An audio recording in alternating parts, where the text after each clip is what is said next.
गर्ने, विभिन्न किसिमका प्रचारबाजी गर्ने, विभिन्न किसिमका प्रलोभनहरू देखाउने कामहरू अथवा आक्रोश र कुण्ठा राख्ने हो भने पनि त्यसको कुनै फरक देखिँदैन कि भन्ने किसिमको कुरा हो।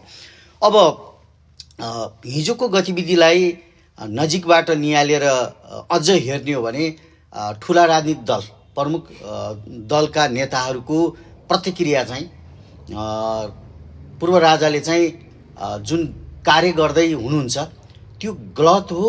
त्यो लोकतन्त्र, यो गणतन्त्र प्राप्तिको लामो सङ्घर्षपछि प्राप्त यो गणतन्त्रलाई कतै न कतै प्रभाव पार्ने काम चाहिँ पूर्व राजाबाट भइराखेको छ।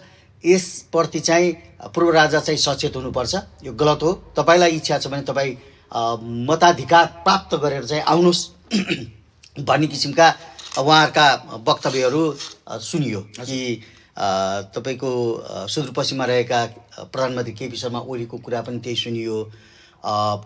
त्यसै गरी गृहमन्त्री